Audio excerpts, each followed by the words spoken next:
Class 9th NCERT exercise 8.2 से question number 3 prove करेंगे आज हम लोग। ABCD is a rectangle. Picture आपको इस क्वेश्चन में दी नहीं गई है, पिक्चर अपनी तरफ से आपको बनानी है। ABCD is a rectangle. ABCD ये रेक्टेंगल शेप आपको दिख रहा है।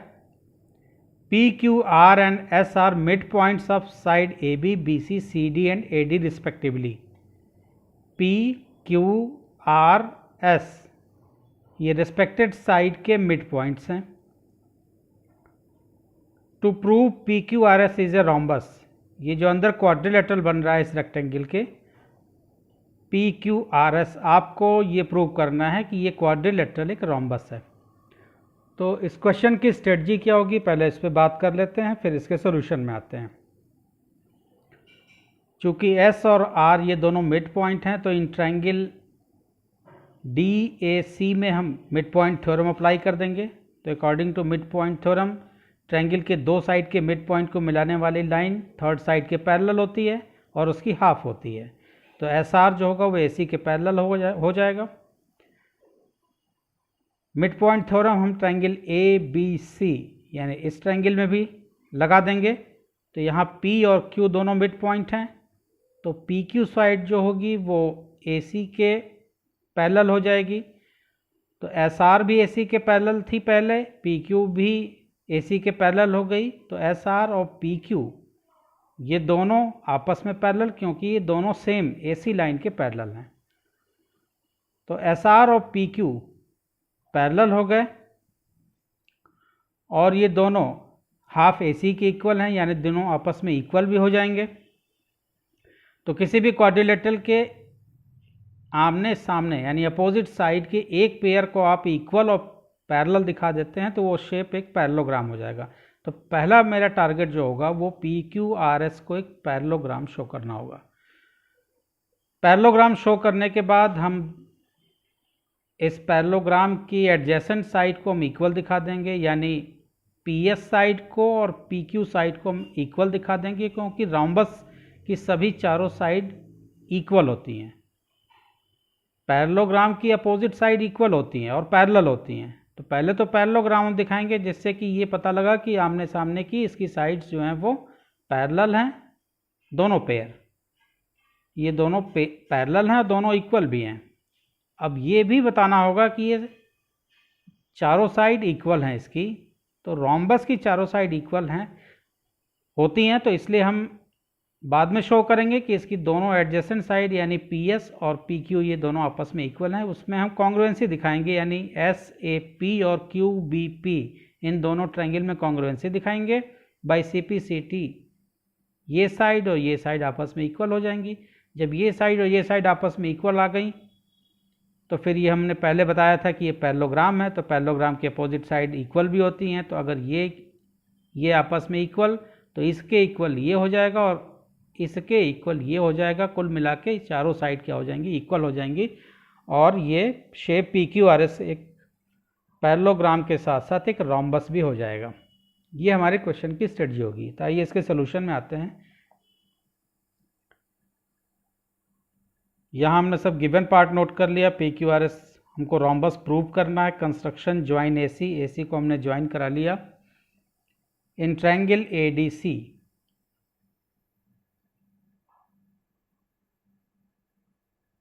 इन triangle ADC S and R, S और R दोनों मिड पॉइंट हैं AD के और CD के। S and R are mid points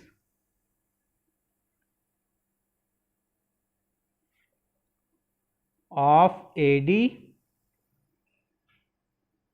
and DC respectively।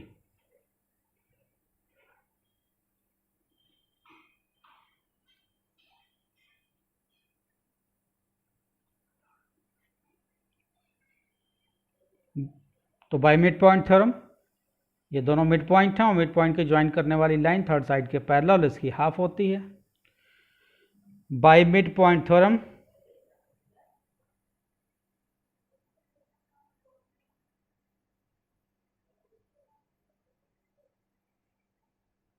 S R parallel होगी ए सी के, S R parallel to A C and S R equal to half A C.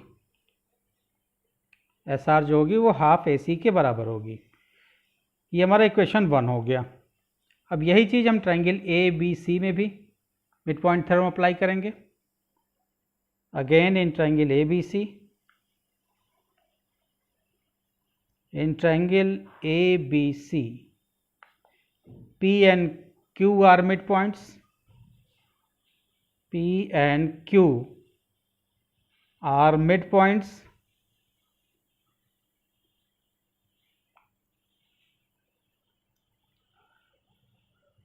AB and BC respectively. AB and BC respectively.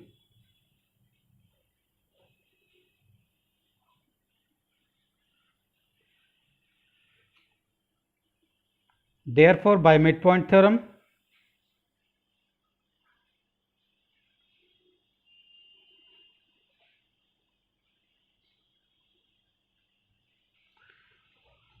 PQ parallel होगी AC की और PQ equal to half AC होगी। By mid point theorem PQ parallel to AC and PQ equal to half AC।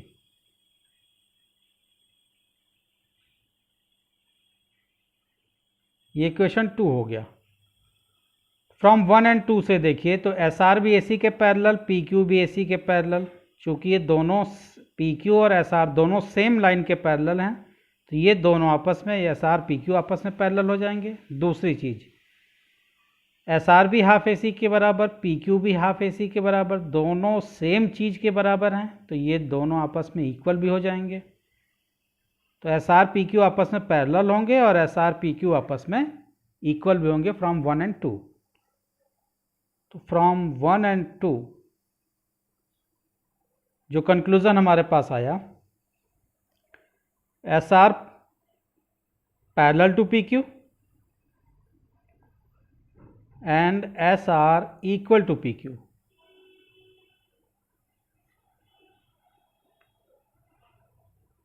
इसको हमने result 3 बना दिया। Therefore PQRS is ए, चूँकि opposite side देखिए पैरेलल और इक्वल भी हो हैं तो अगर अपोजिट साइड पैरेलल और इक्वल हो जाए तो वो शेप एक पैरेललोग्राम ही होता है किसी भी रेक्टेंगल में, किसी भी क्वाड्रिलेटरल में। तो therefore PQRS is a parallelogram. तो पहला टारगेट हमारा कंप्लीट हो गया, यानी 50% मेरा काम हो गया। हमने PQRS जो ये अंदर शेप बना हुआ है इसको हमने पैरेललोग्राम दिखा दिया। अब बाई कॉन्ग्रुएंसी इन दोनों ट्रायंगल में इस साइड को बाई CP/CT हम इक्वल दिखा देंगे तो एडजेसेंट साइड इक्वल हो गई। इसका मतलब ये शेप जो अंदर है जो पैरेललोग्राम है वो एक रोम्बस है। आप AD साइड को देखिए और CB साइड BC साइड को देखिए। AD और BC आपस में इक्वल होंगे क्योंकि ये दोनों साइड एक रेक्टेंगल की हैं। ABCD एक रेक्टेंगल है तो AD का हाफ BC के हाफ के इक्वल होगा। S चूँकि मिड पॉइंट है तो AS ये हो गया AD का हाफ और BQ ये BC का हाफ हो गया। तो AS और BQ ये आपस में इक्वल हो जाएंगे। तो यहाँ से शुरू करते हैं। नाउ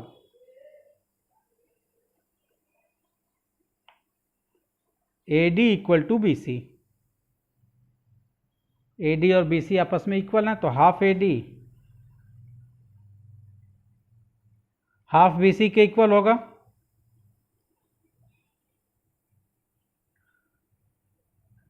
तो हाफ AD को हम लिखेंगे AS और हाफ BC को हम लिखेंगे BQ, यानी AS equal to BQ, AS equal to BQ। अब आ जाइए हम दोनों ट्रायंगल में कॉन्ग्रुएंसी। AS और BQ को ध्यान में रखिएगा, ये काम आएगा आगे। अब कॉन्ग्रुएंसी हम दिखाएंगे।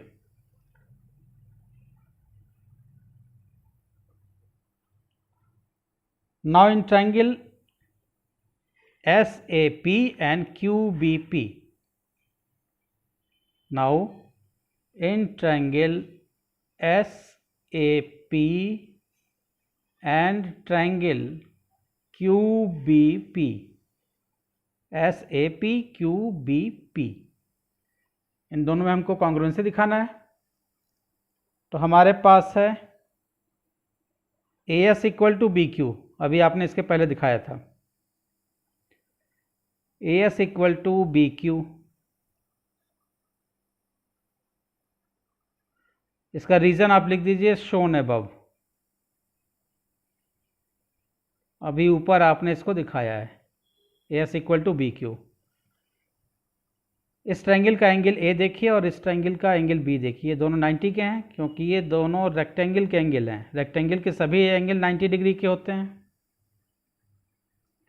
इस ट्रायंगल का एंगल A SAP का इक्वल होगा एंगल B के, इसका रीजन हो गया ईच 90 डिग्री,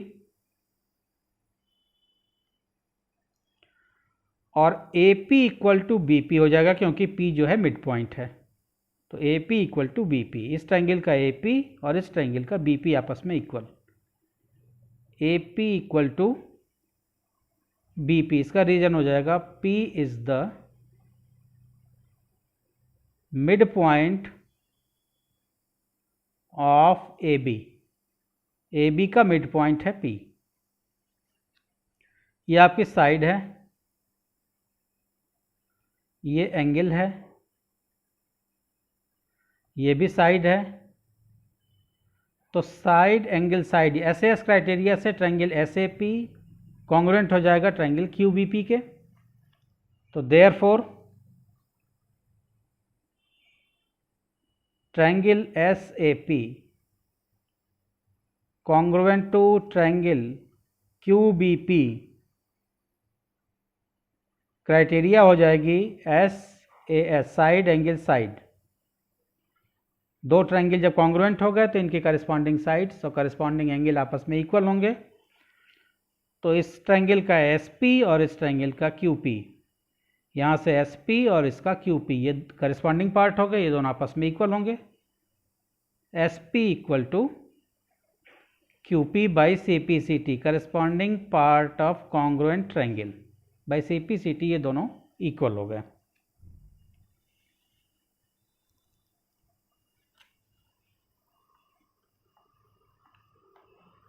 तो फ्रॉम 4 एंड 5, इसको देखिए यहाँ पे, इसको हम बना देते हैं PQRS is a parallelogram.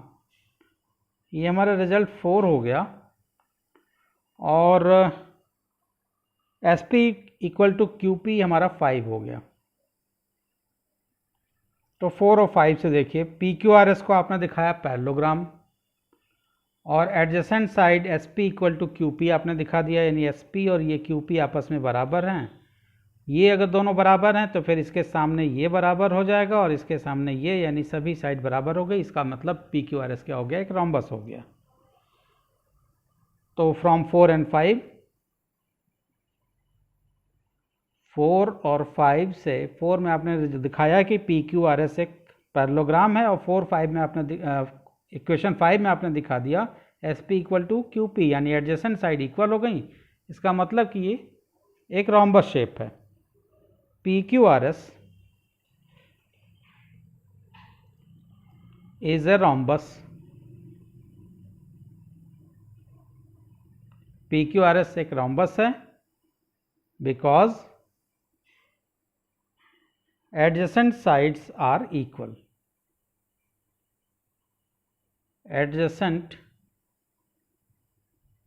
adjacent sides